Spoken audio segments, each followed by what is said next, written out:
Oke, tadi yang bertanya tentang sakit asam lambung ya. Asam lambung, kalau pertanyaan mah ya, mah itu dianjurkan konsumsi berapa per hari?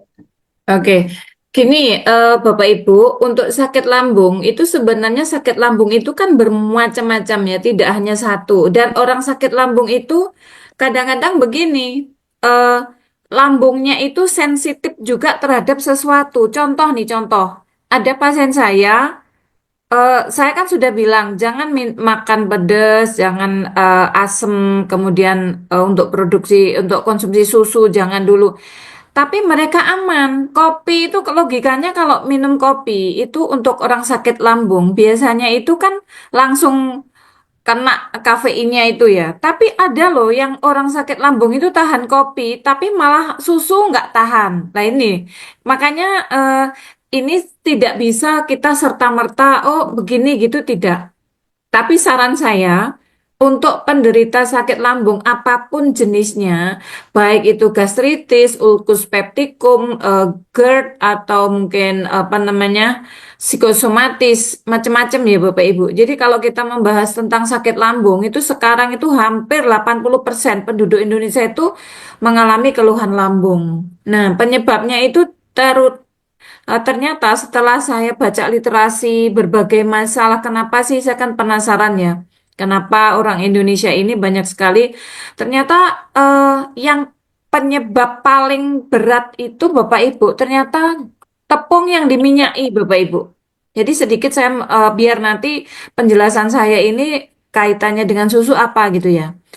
Jadi tepung yang diminyai, contoh bakwan, mendoan, kemudian pisang goreng, nasi goreng. Jadi Bapak Ibu kalau malam hari, kalau bagi penderita sakit emah itu sebenarnya untuk pengobatannya itu walaupun maaf, ini ada pernah saya uji coba ke pasien itu tidak menggunakan obat, tapi polanya dijaga. Itu sembuh loh.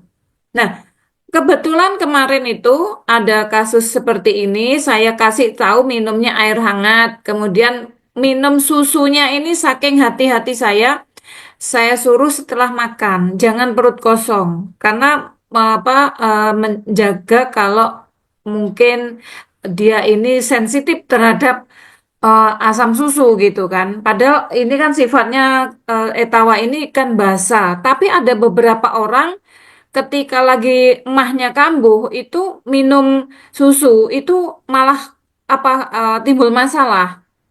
Tapi ada beberapa orang seperti Pak Ahmad tadi minum susu itu bagus banget. Nah, itu loh. Makanya Bapak Ibu untuk amannya kalau ada yang punya keluhan lambung, saran saya itu mengkonsumsi etawagennya itu jangan perut kosong, ya.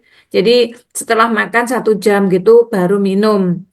Tapi kalau yang sudah terbiasa dengan perut kosong nyaman, lanjutkan saja gitu. Jadi tidak bisa disamaratakan masing-masing orang ya. Lebih bagus banget itu kalau minum air air putih hangat untuk orang sakit lambung itu bagus banget. Dan saran saya untuk orang yang perlu punya keluhan sakit lambung ini agak saya jelaskan panjang lebar karena banyak sekali yaitu tadi hampir 80% loh masyarakat Indonesia ini eh, apapun keluhannya itu penyertanya itu lambung gitu loh, sakit lambung gitu Bapak Ibu.